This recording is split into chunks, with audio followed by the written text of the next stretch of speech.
How's it going, everybody? It's Pilot Flaming. We are back with another FPL video, and today we're going to be looking at my lineup going into Game Week 2. We had a fantastic Game Week 1, as a lot of you did, and if you stuck with what will be considered, I guess, the template team, you probably did quite well if you had Salah, Fernandez, Trent Alexander-Arnold, so on and so forth. If you have been enjoying the videos and you do enjoy this series, make sure to hit the like button, subscribe to the channel if you are new or haven't done so already. It greatly helps out the channel, as well as turn those notification bells on so that you can get the content as soon as it is readily available. Drop us a follow over on Twitter so that you can see when we post FPL price changes. I do retweets for that, any form of transfer news, and any other FPL news that will help you for your FPL week, as well as give us a follow over on Twitch. We have a deadline stream in not too long from now. Basically, by the time this video goes up, we'll be up 1 hour before the FPL deadline over on Twitch. That's where we do all our preview and deadline streams, and it's back to a Saturday deadline, so we'll be up 1 hour before that. There'll be a pinned comment down below to let you know the exact time and the link for that as well. So without further ado, let's talk about our partners for the season with Fantasy Football Scout. We have partnered up with Fantasy Football Scout for this coming Fantasy Premier League season, and they're giving you an exclusive offer. Use the link down in the description to get 20% off your Fantasy Football Scout membership. It gives you access to the exclusive members area, which has new tools such as the 3-player comparison tool, as well as some old favorites such as the Rate My Team tool, the Season Ticker, and my personal favorite, the fully customizable stats tables, which you can share among other Fantasy Football Scout members, powered by Opta Stats. Use the link down in the description below to get 20% off your membership today. Sign up now. So our team scored a pretty good score. 110 points, not too shabby for a Game Week 1 side. We only had 3 players in the entire team who blanked that were in our starting lineup. Sanchez, who was a popular goalkeeper pick, only picked up 2 points, although he may have got a clean sheet had the VAR kind of looked that Maupai had been kind of shoved to the ground by James Tarkowski in Brighton's ultimately 2-1 win over Burnley. Luke Shaw getting booked, as well as conceding the wonder goal from Luke Ayling, who was third on my bench anyway, getting just the 1 point. So ideally we would have had Ayling in our team to get more points, but when you get 110 points, I don't think you can really complain. And then Harvey Barnes just getting just the 3 points, Leicester in the 1-0 win. He had one shot which was, you know, could have potentially, had he, you know, angled it a little bit better, could have had a very, very good attempt on goal and potentially a return there. Also had a few chances to where he could have maybe slipped in the likes of Vardy, had he just lifted his head up a little bit and looked around, and maybe had an assist or two in that one. As for the rest of the team, double Liverpool clean sheet with Trent Alexander-Arnold and Tsimikas. And Tsimikas looks to be potentially getting his extra game that we wanted, so that's going to be quite good. A little bit more about that in the Game Week 2 kind of preview. And as well as Fernandez and Salah. I mean, just the 2 mainstays in the team. They never left my draft initially. I toyed around with the idea of not having Fernandez, but I'm just thinking to myself, it's Bruno Fernandez. He's going to be brilliant. And how brilliant he was. Well, 3 shots, 3 inside the box, all 3 goals. Fantastic, fantastic stuff. Also to note, had his 3rd goal, I believe it was, the one where he made the running behind and had that like half volley or volley, that would have been ruled offside last season. It was very, very close, but he was just barely onside, so would have been good there. Also, anyone who captained Bruno, bravo, you did better than Sally. We got an extra 3 points, which would have been, you know, you could have had even more points. So you're always looking for the potential additional points here and there. But Salah captain, goal, 2 assists, could have potentially had more. He was just on a different plane to everyone else in that game. You know, Mane didn't look great. Firmino looked good. Jota looked good. But Salah was just doing everything, basically, and was absolutely fantastic. So very happy with his performance. And then we'll talk about the West Ham duo, Ben Rama and Antonio. Ben Rama, goal and an assist. The potential amount of points he could have potentially got himself in. I know I said potentially twice, but there was so much potential, I can't contain myself. There were many times with the likes of Declan Rice, Jared Bowen, Fornals. These 3 were all looking to potentially go in at goal when Ben Rama was just in a boatload of space and he could have had more returns possibly. Same with Antonio, got 13 points and he missed a penalty as well, so he could have potentially had more points as well, using the potential word there. But West Ham definitely doing well there. Ben Rama and Antonio looked very good in pre-season. I said, why not? Let's throw them in there. And they got me 25 points between them, so can't be too shabby on that front. And then our two forwards, Callum Wilson getting off the mark early with a nice goal. St. Maximin did most of the work there, but Wilson making a very good run to the near post to allow himself to get into a scoring opportunity. And then I would say probably the most fortunate player in the team to get points was probably Danny Ings. He had one shot in the whole game and it was a penalty in like the 97th minute. He took it well though, blasted it straight down the middle. And it was the likes of El Ghazi, who was actually already off the pitch. I believe he got sub like 59, 60 minutes, something like that. And Ings stepped up, took the penalty well, and he'll probably be on pens, as we can see, if El Ghazi's not on the pitch. So could be good news for Danny Ings. And he obviously has a better fixture in this upcoming game week with the home fans back as well. So maybe some improvements there, but definitely fortunate to get some points for Danny Ings. And then we'll talk about Veltman in the later section, but obviously he got 0 points for reasons we'll talk about in a bit. Begovic didn't play. Gilmore 2 points, and Ayling with an absolute screamer, potentially the best goal in the whole United Leeds game, which ended 5-1. I think Ayling definitely deserves an applause for that one. We got to see the celebration with the guitar, although I don't think he pulled out his hairband, which is unfortunate. But it's a really cool celebration. And he didn't get to do it all last season because he didn't score, which is unfortunate. But hopefully more of that from Ayling this season. So that put us at a overall rank of 55k or thereabouts. We didn't use any chips either, and obviously no transfer made because it was game week 1. So yeah, I haven't seen this sort of rank since a couple seasons ago. So yeah, we're pretty happy with that. So we're very optimistic going into game week 2. So let's take a look at our goalkeeper and defensive options for our game week 2 lineup. Now, it's going to be pretty straightforward for me this week in defense. I mean, Begovic isn't going to play, and Sanchez has a good fixture. Watford at home. Brighton will have the fans for the first time in around 18 months, as will Liverpool. So we're going to be hoping that we get 3 clean sheets, at least out of 4, with those home fixtures. Sanchez looked a bit shaky on set pieces, so it's something to potentially worry about. Now, Watford, are they going to necessarily have the much bigger guys kind of attacking the ball as Burnley would have? Maybe, maybe not. But I think Sanchez will definitely have to prove a little bit on set pieces for me to be a little bit more comfortable with him kind of flapping at the ball. He needs to be a bit more assured on those to make him kind of cement in my team post-wildcard later on. Trent Alexander-Arnold and Tsimikas, so they're both obviously going in there. Burnley at home, fans back for the first time, and Anfield for 18 months, full stadium at least, and they're going to be right up for this. The last time they played Burnley and Anfield was that 1-0 defeat when Harvey Barnes scored, and they went on that like tear of just terrible games at home where they just kept losing basically. So I think they're going to want to do some serious revenge as this best served cold. A dish best served cold. I knew I'd get it right at some point. So yeah, they're going to want to bury Burnley, or at least do quite well. And there's a rivalry between Klopp and Sean Dyche. Sean Dyche does not like Klopp too much. There was a kind of bit of a scuffle between him and Klopp in the tunnel a couple games ago. When they played each other, so could be some interesting words exchanged maybe during the game, maybe some use of colorful language potentially. So anyone under the age, make sure to cover up your ears, but definitely pay attention more to the football, because I think Liverpool could do some damage here, and Trent could be doing even more damage than normal, because Burnley were the team that conceded the most chances last season down their left-hand side, which is Charlie Taylor's side, which is the side that Trent and Salah will be marauding down, which is another reason why Salah captain could be on the cards this week. Lastly, we have Luke Shaw, who's going to stay in the starting lineup. Obviously disappointed with his 1-pointer, but being the most owned player in the game, doesn't really matter too much whether he gets points or not, really. He's going to be owned by a lot of FPL managers, so if he gets points, we'll be happy about it. But he plays for Man United, so I want him to do well, more so than just FPL. And then on the bench, we'll have Veltman first, Ayling, and Gilmore. Now, you'll notice Veltman is red flagged here.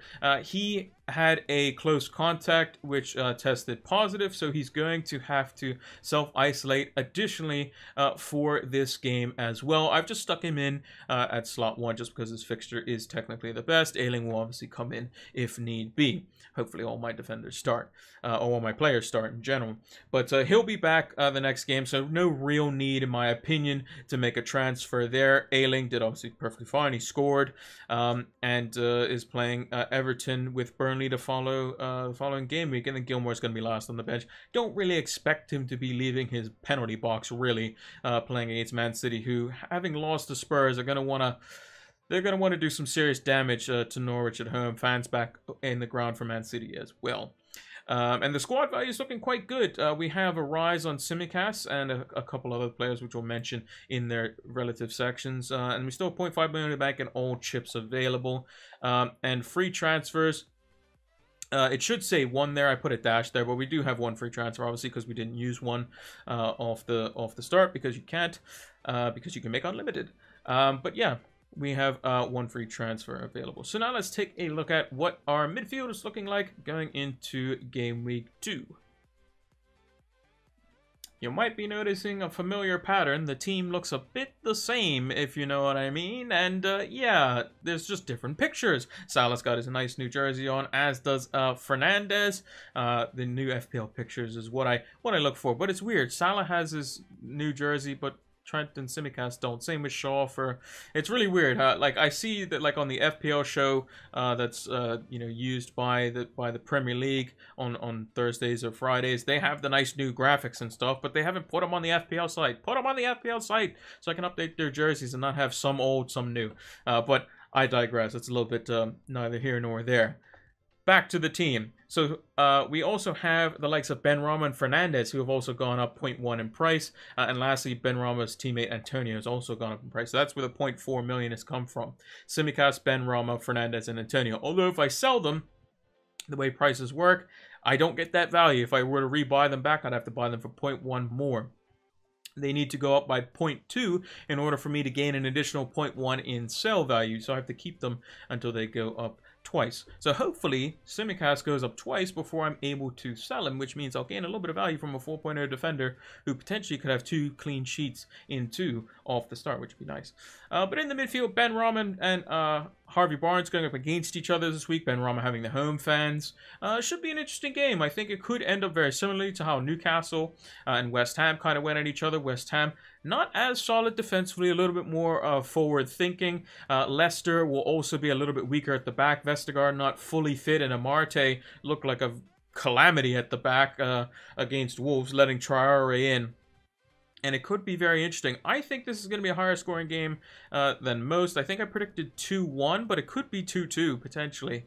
I'm not sure exactly on my prediction, but I would think I should have been smart enough to pick a 2-1 or a higher scoring game than like a 1-0 or something like that. But that's how I think it's going to be. And then same with the Southampton fixture as well for Man United. I think United is probably going to be not for Southampton. Southampton could do quite poorly in this one, but Fernandez could definitely be on the cards as a captaincy option. Me personally, though, whether Fernandez is going to score a lot or not, I think Salah, with the home fans, probably the team that missed the home fans the most, just because of how crazy of an atmosphere they can generate at Anfield. Salah at home as well. Also, he's like guaranteed to score at home.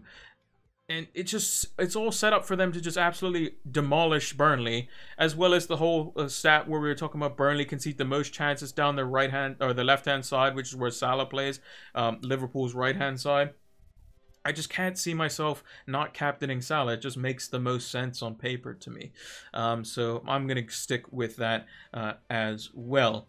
And lastly, let's take a look at the forwards that we have going. Spoiler alert, they're going to be the same ones, but we'll take a look at them and kind of discuss them a little bit. Anyway. And as we mentioned, the forwards haven't changed either. We also have another team clash with Wilson versus Ings. Now, this could be high scoring as well, because Watford, they put the sword to Aston Villa, especially in the first half. Sarr was just absolutely tearing target all over the place. And yeah, it could be potentially the same way for the likes of St. Maximin, even down that right-hand side, Villa's left-hand side. So we'll have to see kind of how that one plays out. But Wilson and Ings both definitely capable of scoring. I think Wilson's one of these players that until the final whistle actually blows, he could always just nick one right at the end. But I think Villa are definitely going to do a little bit better this one. They're going to have the home fans there as well, and I think they should be somewhat rejuvenated. And with Ings on the pitch, he is very clinical at finishing. Newcastle conceded 3 big chances as well. They could be in for a heap of trouble. If Ings is in and around those sorts of chances, he is capable of scoring a brace, no problem. And then lastly, Mikel Antonio. He's obviously going up against Harvey Barnes as Leicester City. He's going to be at the London Stadium, though, with West Ham. David Moyes leading them out and doing quite well in the opening game. It's just going to be interesting to see how they manage him this season. He's also potentially one of the players that could be up for the quarantine red list, as it were, as it stands, basically. So any players that go on international duty, I think, I originally thought it was players from Africa and South America, but it's a little bit more specific. So it's players that are flying to specific countries.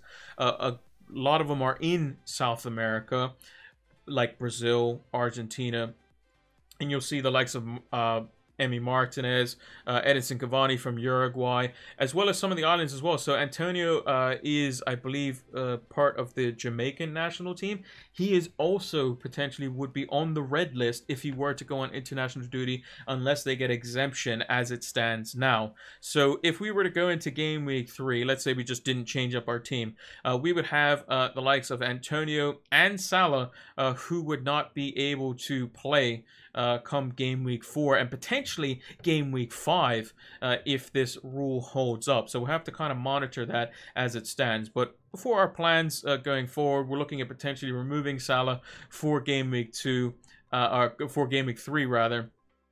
After this, we can't get rid of him versus Burnley at home. We just gave him a good case of the reason why we should captain him. But he plays Chelsea in game week 3, where Son would play Watford at home and could be a very good captaincy shout. So we'll have to pay attention to that. But I'm going to be rolling a transfer this week. The free transfers will be 2 as of next week. And yeah, I don't think there's any reason to get rid of Veltman. He's going to be fine for next week. And yeah, we're just going to run it back. We got 110 points. What could go wrong? As I say that, we'll probably end up getting 30 or 40 points. But a lot of good fixtures on paper. I think Fernandez could do well. Salah captain. I think Wilson, Ings, Antonio, Barnes, and Benrahma. Those defenses all are not really that assuring to me. And I think that Liverpool could do some serious damage versus the likes of Burnley as well. And hoping that Sanchez isn't flapping about versus Watford either, because we would like for him to get a clean sheet as well. But yeah, that's going to do it for our Game Week 2 lineup. Let me know in the comments down below if you think the team's good or you think I should make a transfer of some kind. I think the team's perfectly fine. And let me know who you're captaining as well down in the comments as well. I personally think Salah is the go-to man. It just makes the most sense with the stat versus Burnley, as well as, you know, the home fans. Salah at home is also a big factor because he performs much better at home. And I think it's just pretty much a no-brainer. We're not going to be using a chip either. And hopefully this time next week, we can have a nice big score as well to talk about.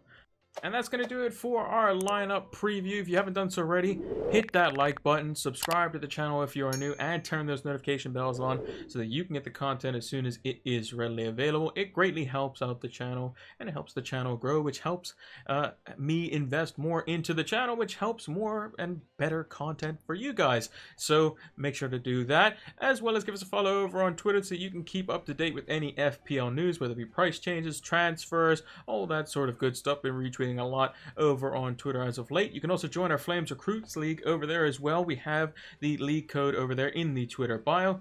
Also, give us a follow over on Twitch so that you can see when we go live for our preview and deadline streams. If you are watching this video, you might be up in around 8 hours or so. I don't know the exact amount of time, but it'll be somewhat soon. We'll be up 1 hour before the FPL deadline live over on Twitch, so make sure to check that out. There'll be a pinned comment down below to give you more details on that stream. And lastly, make sure to use the link down in the description for Fantasy Football Scout. You have 20% off. I believe it's up until and including Sunday that you still get that discount for the Fantasy Football Scout members area. It's a fantastic tool for fantasy football players. It has so many different things in there. I use it all the time. You can see it in all of the videos. I have a little logo that says all the data has been collected from there. It's powered by Opta stats, so you know you're getting the best stats possible, and it's going to help elevate your FPL game. Thank you all for watching, and until the next one, take care.